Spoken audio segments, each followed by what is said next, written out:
Hello, everybody, and welcome back to the Wrestling Republic podcast. We're trying a bit of a different format today. Hopefully, you guys like it. Let me know your thoughts in the comments below. But today, I'm joined once again by the Impact Wrestling and NXT UK reviewer for the Wrestling Republic, King Kota. How are you today, Kota? I'm good, man. Thank you. Nice. And I'm also joined today by the 205 Live reviewer, and we're going to be getting into 205 Live later, Shali Streett. How are you today, Shali? I'm good. We have all the relevant reviewers here today. Oh. Sure. What do you call it? Okay, then. So let's get straight into it now. Right, the one person who's missing today is Carl, and the reason there's many reasons we're not here today, but the main one is he's looking for a new team to support currently because Manchester United have entered the European Super League, and it is something not wrestling related, but I do want to bring it up really quickly. It is something which has been a massive topic over the last couple of days in Europe, and it's essentially a new league format which is based on the American style. Now, the first thing I want to bring up to you, Kota, right? In any sport in America, is there such thing as relegation? No such thing. Okay, cool. So basically what the European Super League is it's basically going to mean it's like a league for the top clubs in the world, but you can't get relegated from it. And the entire thing with football now is, right, it goes down so many tiers in every country. Then if you're in the top few in each country, you get into European football. And this will no longer be the case anymore. And the reason for this is a lot of people aren't happy with the fact that, well, a lot of owners, sorry, not a lot of people, fans are fine with it. A lot of owners are unhappy with the fact that their club could get relegated or might not be in European football next year. And that annoyed quite a few people. But I just wanted to quickly ask you before we get into the podcast today, as an American, what is your thought on this? Like, is there like a cultural difference? Do you think? Like, does this idea sound good to you? Or I don't think that it sounds bad. I think that it sounds like the competition would be great inside of it. yeah, But I can understand. It's almost like one of the situations where like it's not broken, so why fix it? yeah, Um, so I would probably lean more toward thinking that it's unnecessary than thinking that it's something that they should do. Um, yeah. So the 15 teams could not get relegated. Like this is an official 15-team league, Yeah. right? Well, so it'll be 20 teams, but 15 teams won't be able to get relegated, and the other five will have to keep. Even if they win the league, will have to keep on rotating every week, or well, re-qualifying every year. So it's basically the richest 15 clubs can, the founders can stay. Everyone else has to go. But the reason I wanted to bring this up is also because something interesting, which has been rumored about it all, is that some people are saying that games such as, for example, Arsenal versus Tottenham in the North London derby could take place over in America or in Dubai, or Oh El my God. Clasico. Yeah, El Clasico could happen in Saudi Arabia. Who knows? And this is something which we've seen in boxing, we've seen in UFC, countries paying for fights, and we've kind of seen it in a couple of ways in the WWE, but we've only with the Saudi Arabia shows and with different places in America bidding for WrestleMania and stuff like that. But do you think that long term, right? And of course, WWE is starting to massively change the business landscape now. We've seen it with Peacock over the last couple of months, and we're going to see it more and more. Do we think that people might actually like so when they've got people, for example, now, right? You look at the roster, Drew McIntyre versus Roman Reigns looks like a big match. Maybe the UK come along and say, okay, we want to host this match, and we want to do it at SummerSlam, and we want it in the UK, and there we go. And basically, WWE don't just let events in America, stadiums in America and cities in America bid for these events, but they open it up worldwide for the possibility that it's, more revenue. What are your thoughts on that, guys? I'll start with you first, Kota. I think that considering it's always, I see what you mean about the bidding. and I don't think that it's a terrible idea. But in that case, it would be similar to the Super League, where the richest countries would have probably a very good shot at getting a WWE event, especially if it's a country like Saudi Arabia. Like, I'm sure that they could afford to have every single WWE event there if they wanted to, if it was up to a bidding thing. Um, if it was like you can only have one event per year in a certain country, I think that'd be fair. But it's like, where do you stop? Like, does WrestleMania then? Do you not know where WrestleMania is? Like, I'm from the United States, so I'm a little biased here, but I feel like WrestleMania should always be in the United States. Like, I'm okay with like SummerSlam being in another country or any other pay-per-view, but to an extent, like WWE is based out of the United States, so I do feel like the majority of their events should be in the United States. So I would probably lean toward this not being such a good idea. Yeah, and of course, that like you said, it's where does it stop then? If a country wants to buy all the big fights, could that mean that in America they have less fights, not less fights, sorry, but they're not as good fights on pay-per-views. So let's say if it's let's say if it gets to the point where they're buying matches instead of events, right? Mm-hmm. You could see at Crown Jewel or what's the other one, Greatest Royal Rumble or whatever they're doing that year, right? Super Showdown, that's the one I was thinking of. You could see then Roman Reigns versus Drew McIntyre, all these big matches, and then WrestleMania you could see Drew McIntyre versus I don't know, Braun Strowman or something like that, a match which is nowhere near WrestleMania standard. And it gets to that point, it could get to that point, and that's a bit of a scary thing to think of.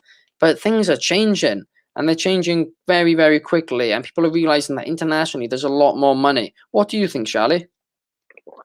I don't. My opinion is not as extreme as Coda's. I do think that every once in a while, the WrestleMania or other big event could be outside of the United States. Not too many possibilities, and I'm all for WWE going international. I think it'll help them expand.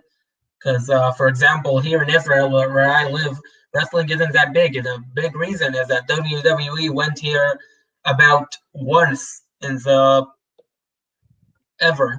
So if not even to Israel, but to places near us, that would help make the market here bigger. But I also think it's fun for all of us worldwide fans. However, WWE is an American company, and I'm sure most of their viewers are from the States. So I do think that the States needs to remain the core. And I'm not all for that bidding idea. I think if you want to go worldwide, that's cool. But it's not like, okay, whoever's going to pay the most is going to get the event. I think it should be just, WWE go to Japan for once. They go to Mexico for once, to the United Kingdom. But not because whoever paid them the most. Just go to places where there's many wrestling fans and have a fun show there.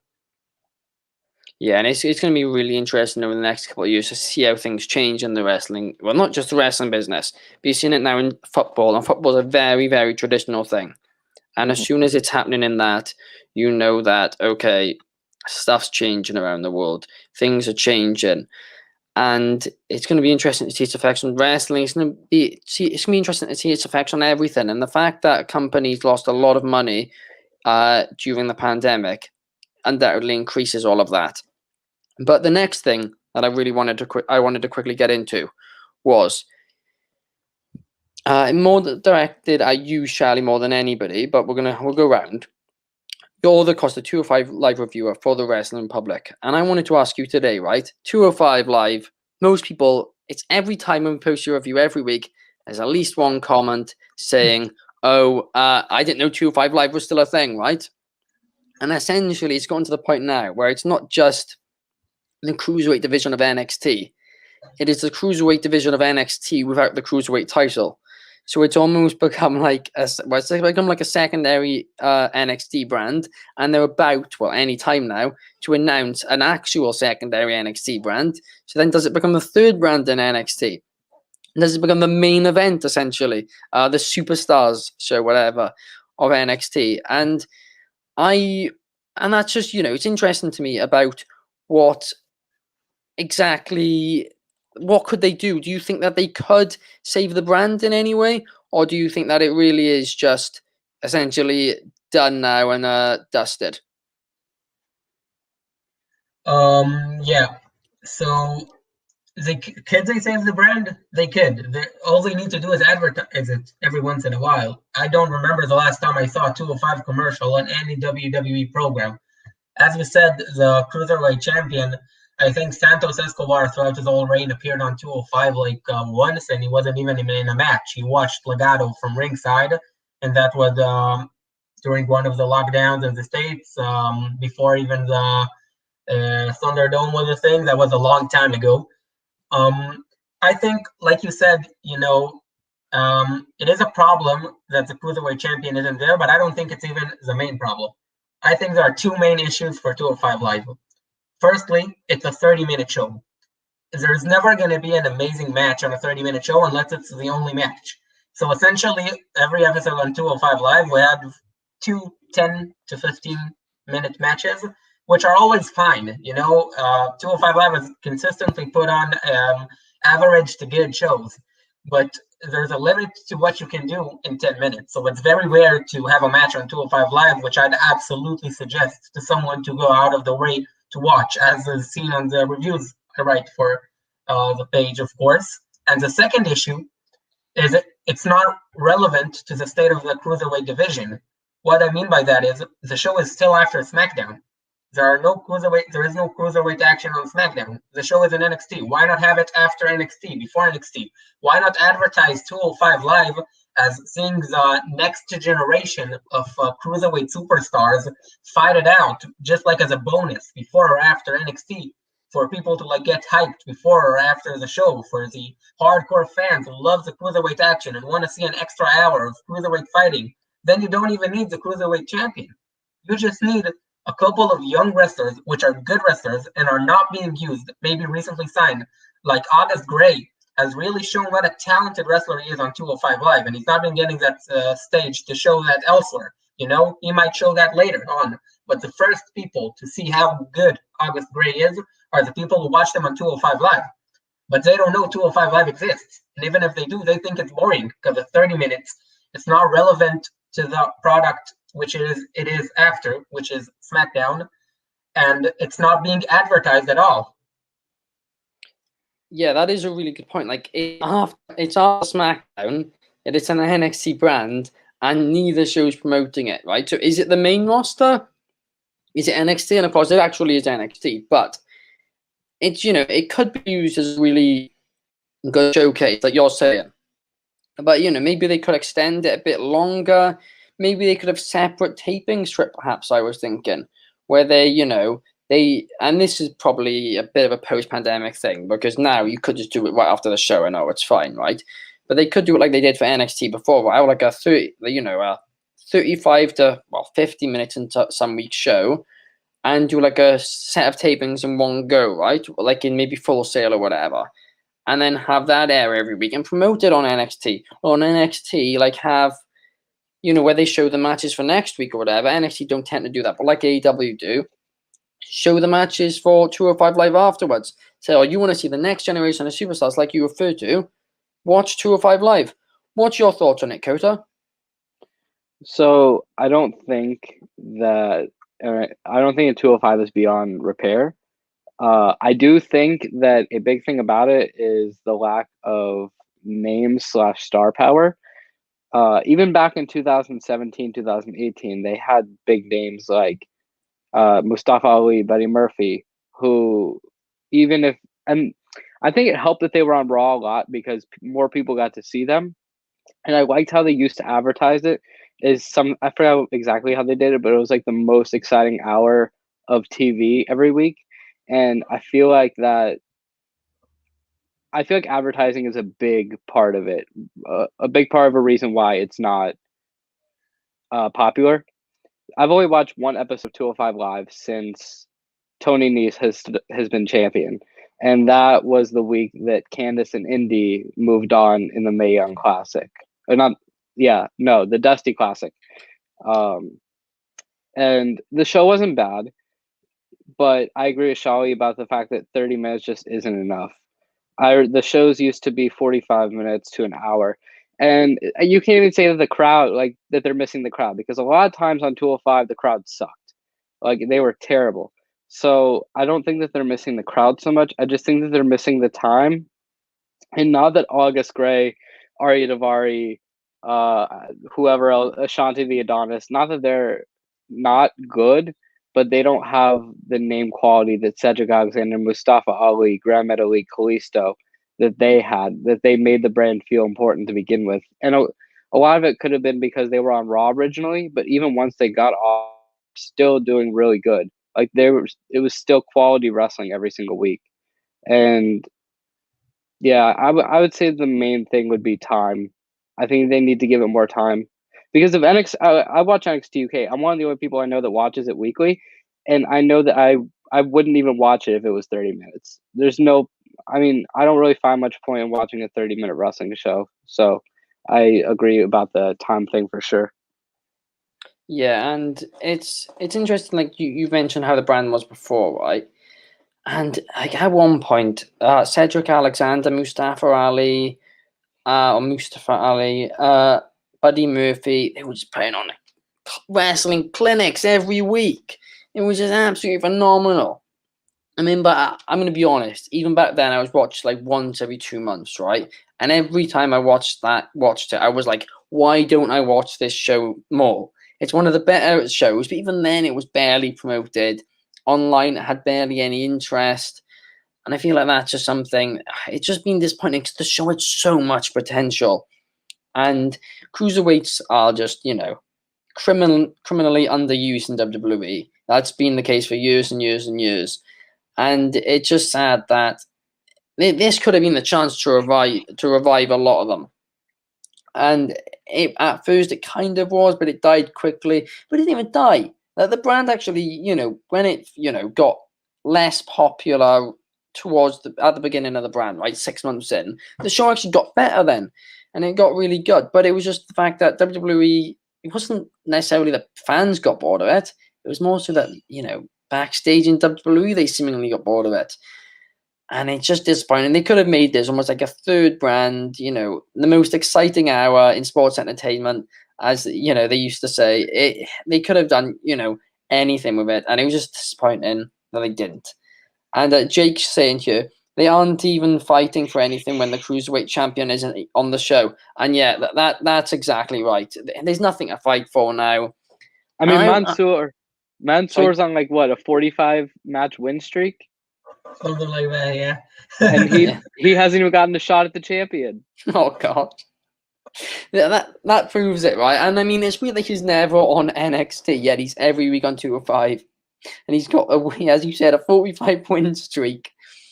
That is crazy, and he's still not even in the shot. And we said at one point, why don't they, introduce tag titles? Why don't they do something like that? And they didn't do anything.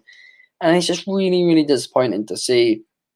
And there was so much potential this brand could have had, and now it seems dead in the water. But I want to ask, right before we move on, one quick question. I'm going to go to both of you. Do you think that in 12 months' time, 205 Live will exist? Firstly, Kota. And how long will it exist? 12 months. 12 months? No, definitely not. Shali, what do you think? I think it will. I don't think anything we suggested will change. I think it'll stay a pointless show which they won't cancel because it'll take energy out of them to cancel, which is less energy than they put into 205 Live. But just before you move on, can you go back to this picture? I think that this picture kind of is a bit sad, because I remember when 205 Live began, right after the Cruiserweight Classic, okay? And there's so much talent in this picture, okay? Noam Dar and Cedric Alexander, Mustafa Ali, Akira Tozawa, what's his name who got to the final? I forgot his name. Grand Metalik. I thought Grand Metalik could be a main eventer. His performances in the Cruiserweight Classic were amazing. Genuinely, and disappointing that he never really got, And I'd love to say, let's send him back to NXT. But didn't he get sent back to NXT for a bit? I still haven't done anything with him or something. Did they? Didn't they send Lucha House Party back a few months ago? For the Dusty Classic. They were in a Classic. tournament. Oh, okay. Yeah, it's just I wish that they did more with them because the Lucha House Party in general is criminally underrated. And Jake said again, make it part of Raw like it used to be. At least people will watch it then. Shali, do you agree with that statement? Do you think that would improve the brand? I think it could. I think you need to decide what you want to do with 205 Live. I said before, if you don't want to have big names in, it's fine. It's fine. You just need to advertise it as a show to see the next generation. You're not gonna get many people to watch it, but the hardcore fans might go like, you know what? I will give it 40 minutes out of my day to go and watch the next generation, because then I'll be like, I was the first to watch this guy wrestle, like they like to do. If you want to make the cruiserweight division important and part of the main roster, that's fine too. But then you gotta treat the show better. It's okay if you want to put the cruiserweights back on Raw and make the cruiserweight part of the main roster. Then you need to advertise the show as a big show and have star powers there. It's all about what you want to do. This could work too. It just depends. Yeah, and I hopefully they do something with it. But my opinion is it's not going to be around in 12 months. But we'll have to see what happens. But the next topic that I want to move on to is the topic of this week on AEW Dynamite. Phoenix and Pac teamed up to take on the new and, I'd say new and improved. That's, anybody's take. It's a bit cringe, in my opinion, on the gimmick, but we'll see where it goes. It's early days. But the actual match itself was great. It was, a fantastic tag team encounter, really good opener to Dynamite. Got like half an hour. I gave it 4.25 stars. Kota gave it 4.75 stars. But most people thought it was between the range of 3.75 to 4.25. And Dave Meltzer of the Wrestling Observer came out this week and said that it's 5 stars. He's given it the 5-star award, and there was outrage. People were not happy with him whatsoever that, he gave his opinion. And, Meltzer, let's be honest with you, we don't agree with most of his opinions. But he, just gave his opinion on the match, said it or whatever. And people overreacted essentially to it. But I want to just ask you guys, do you think star ratings actually ruin wrestling a bit? I'll go to you first, Kota. So for me, star ratings help me remember which matches I think are above other matches. However, I think that somebody as influential as Meltzer, whenever they get, I'm not going to say he's biased against WWE and for AEW, but a lot of his star ratings most of the time tend to lean that way. I thought that the WrestleMania main event was miles above the Pac and Phoenix match, even though I thought that was great. So for me, I think that people put too much into his word and too much into his stock. I think a website like Cage Match is much better, considering that it's more than one person's opinion. I mean, obviously nobody's opinion there is nobody has as many followers as Meltzer does there. But I think that I could see why people think too much stock is put into star ratings. But I use it just to keep track of my favorite matches. Yeah, well, that's a very, very solid opinion. Do you agree, Shali? I tend to agree. I want to add a bit about Meltzer, that he is, of course, very respected in recent years, perhaps less respected, but he is very respected, which is why people put so much weight on his word, mostly because he is a wrestling journalist for a long, long time. Before any of us were born, I think Dave Meltzer was reviewing wrestling. And that's something that is not talked about enough. And I think he should be appreciated a little more, or given a little more credit just for how long he's been doing this. However, how he rates a match is just his opinion. And I don't think that even there is so much weight to his opinion as much as people like to say that his opinion is bad and put weight into his opinion. It's not bad even if Meltzer is, for the sake of argument, is biased against WWE and for AEW, because that's just the kind of wrestling fan he is. He's an AEW mark, let's suppose, like half the wrestling internet is, and that's fine, because if you listen to Meltzer, you listen to him and you know he's an AEW mark. And if you don't want to listen to AEW mark, you don't need to listen to the Wrestling Observer Radio. You know, you can go to a different site or a different podcast. God knows there are a lot of podcasts about wrestling today. And, you know, you can pick the ones that you like to listen to and you think have opinions which not necessarily match your opinions, but, you know, you find them interesting. So if you don't think Meltzer rated the match right, I'm not saying he did rate it right. I didn't watch the match yet. But at the end of the day, it's just his opinion. And if people should stop getting so mad about it as opinions, because if they really don't like it, you know, a Meltzer 5-star is no official way of rating a match. At the end of the day, it's just his opinion. Yeah, and that's bang on what I think as well. It's, you know, it's one guy's opinion. And back to what Coach says, it helps you know what match to watch as well. You know, because there's so much wrestling nowadays.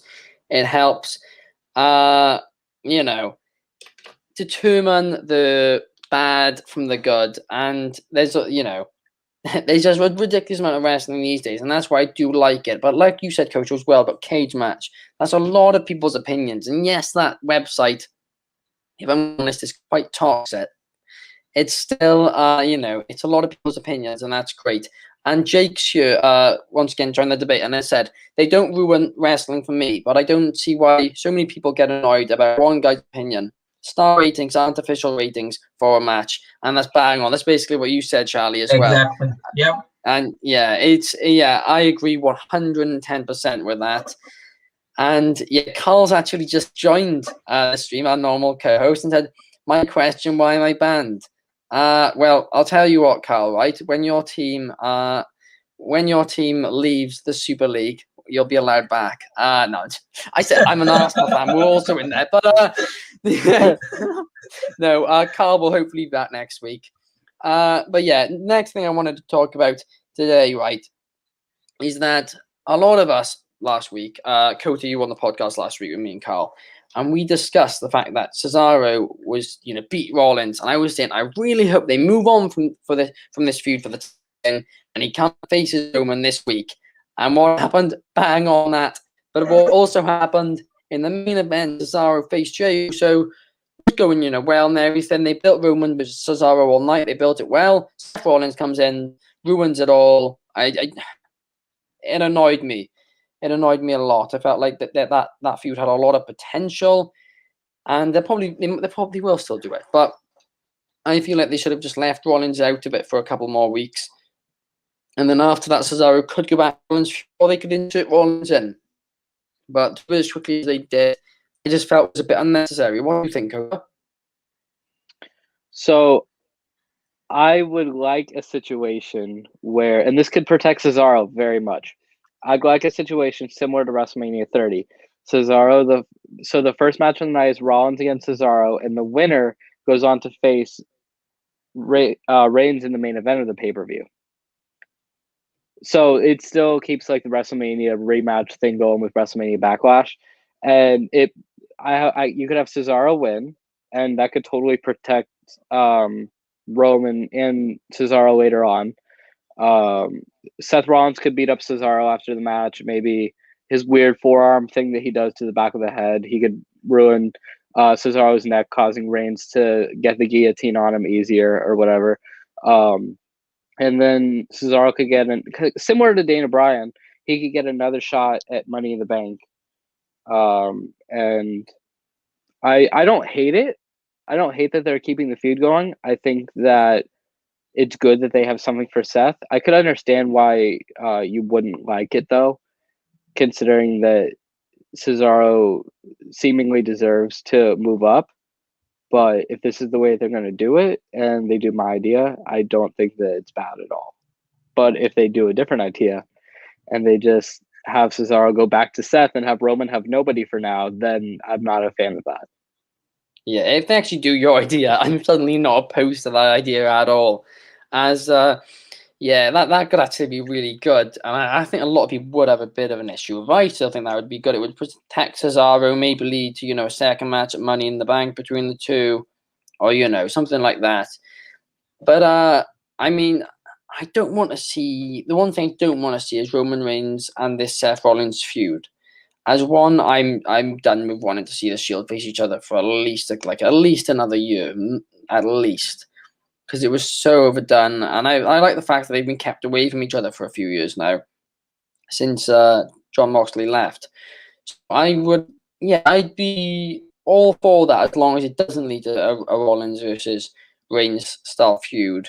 Especially with these two characters, the storyline would just be an absolute mess.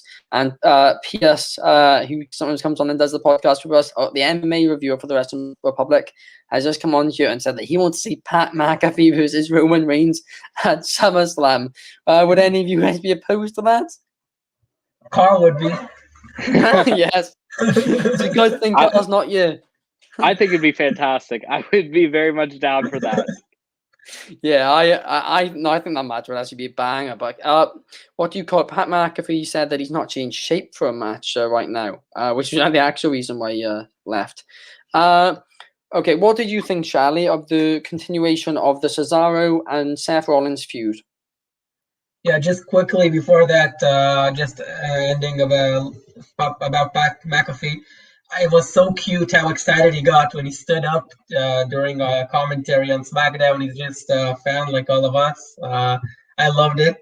But yeah, about what you said about Cesaro and Rollins and Reigns, I'm gonna not be too quick to judge it because I think if eventually they're gonna get back to a Reigns and Cesaro feud, and for now they perhaps want to keep the title on Reigns for a little longer, or want to build Cesaro up a little more, and they're giving us a tease. So in a way, it makes Cesaro a bigger underdog when he eventually faces Reigns. And for now, he still has something to do. I'm fine with it.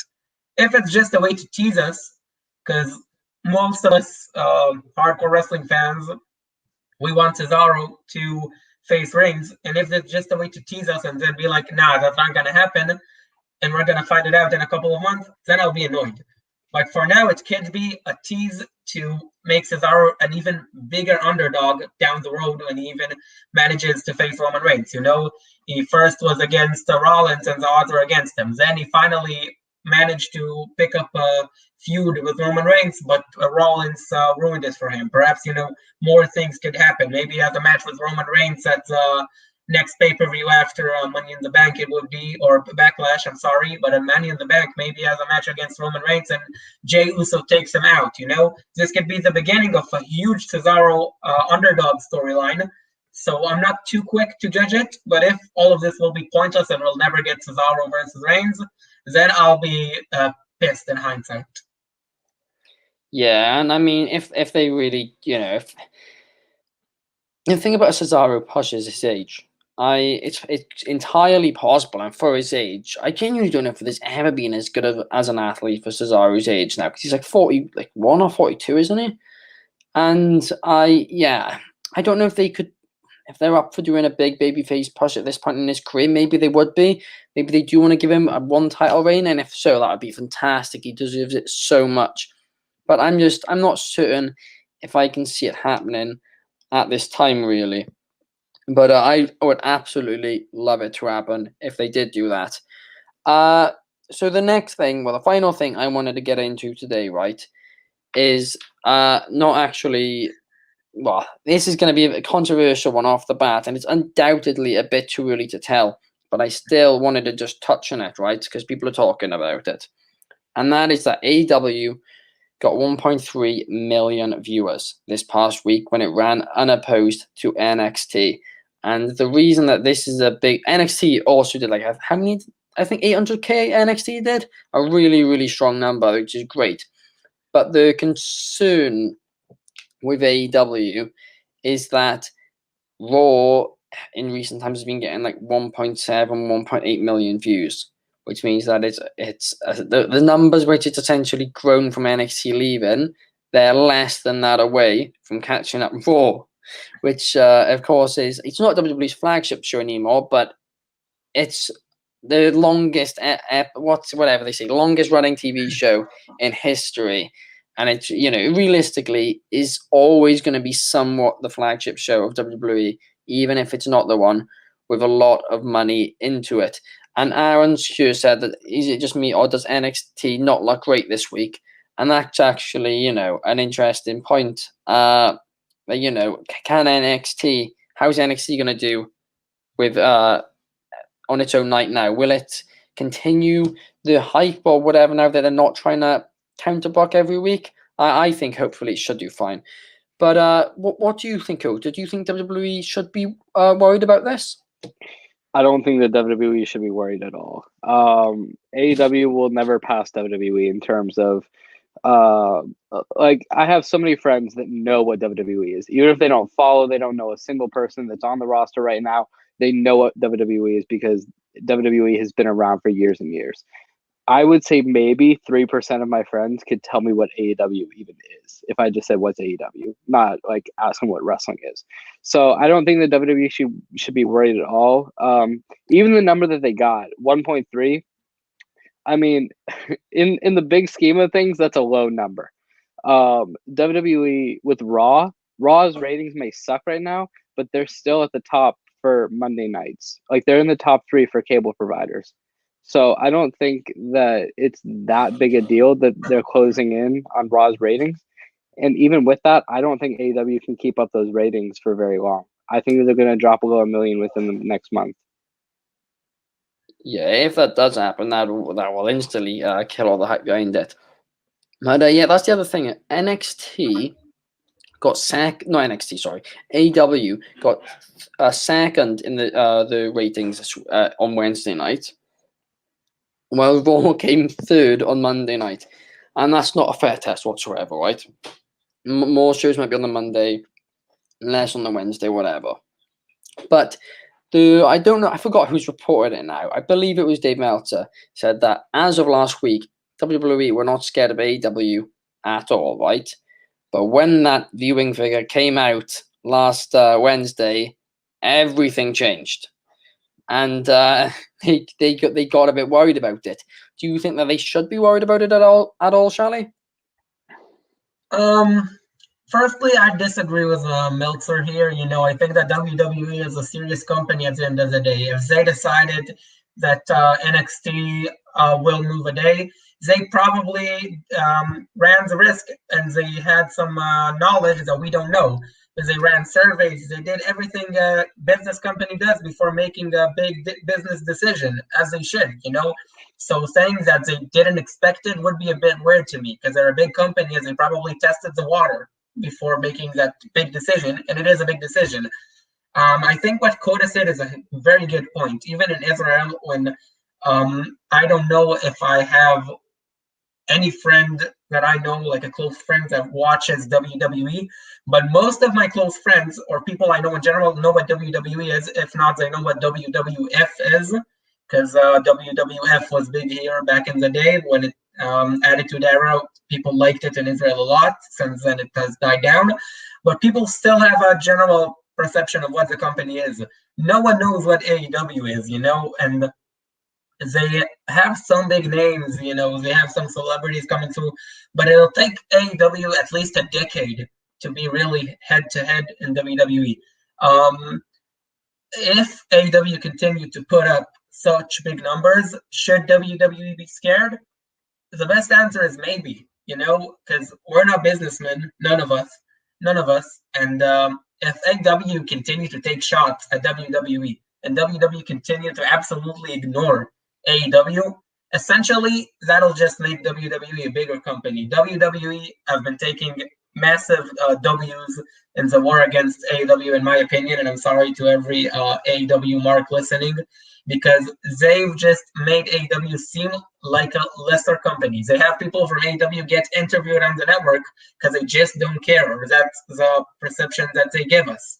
You know, they look like a bigger company, and in a way, there's nothing AEW can do about it because they're new. Okay, it'll take a long time for AEW to establish such a loyal fan base like WWE has, of people who don't even maybe care about the product anymore, but just put it on every time it's on the TV because that's just a tradition. You know, every Monday night you watch Raw, even if you're not interested in wrestling anymore.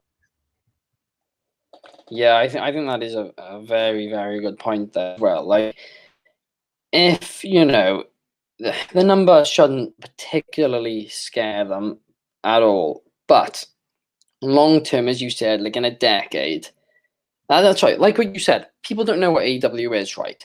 Well, the majority in mainstream don't really at all. But the way in which we know that for certain is remember when the NBA was on a few months ago, right? And right after it, AEW was on. Huge game of NBA in the NBA or whatever it was, right? Huge viewership. And NBA Twitter went on posting all these memes and everything. But all of what the hell is going on in WWE? Look at WWE. Look how what do you call it? Big Jericho is in WWE or whatever. I admittedly I did change the word big then for something else what you were saying, but yeah, the mainstream doesn't really know, what AEW is yet, and that'll take time. So they should not be worried about it yet, and that's why I don't particularly believe this rumor that they are worried. And I don't think they'll be able to compete. I don't think they'll actually be able to get near Raw's rating, to be honest with you, for a long, long time. And Raw's really bad right now, so that's saying something. Like, if Raw's worse than it's ever been, and AEW is still 500,000 views away from it, there shouldn't be, complete panic mode, at all. And, it was a big show. Mike Tyson was on it. It was, I don't think there's much reason for them to worry at all here. Do you have anything to add, Kota? I think that it hurt AEW without them even realizing it, that they made such a big deal about beating. I mean, okay, so some people consider NXT a developmental show. I don't consider it a developmental show, but some people do. And AEW made awfully a big deal about beating a developmental show. And I think that if you make a big deal about being a developmental show, others might consider you as a developmental show, even if you're not a developmental show. So I think that hurts them a little bit in people knowing who they are, because it's like, oh, why would I follow somebody who cares about a developmental show? That's my opinion on that. Just one more thing, Ben, before you move on. Yeah. I think that in many countries, and perhaps for many people who don't watch wrestling weekly and are not aware, they're not even aware, not just of AW, but of any wrestling outside of WWE. To many people I know, professional wrestling means WWE. That's the same term, That like, oh, you watch WWE, even if it's not the show. They just see the ring and they see the moves, and to them, the sport is called WWE. And I think that's why it will be so hard for AW to step out of the shadow. Yeah, no, that's bang on. Because actually, I can't remember who it was. I was explaining to somebody a few months ago about AW, right? And I explained it all to them. And they went, oh, that's cool, they're doing WWE or whatever. And it's like, that's what they think, that professional wrestling is WWE. They don't, see the difference between it. So AEW are going to really have to hammer home the professional wrestling term, and other companies are too, and mainstream is as well, for them to have a chance, essentially. But that's all for today's podcast, guys. Thank you very much for tuning in. If you like this new presentation style, let us know below. Let us know in the comments. Send any feedback to us. We check it all out, right? Thank you for joining me, Kota and Shali. We'll see you all next week. Thank you.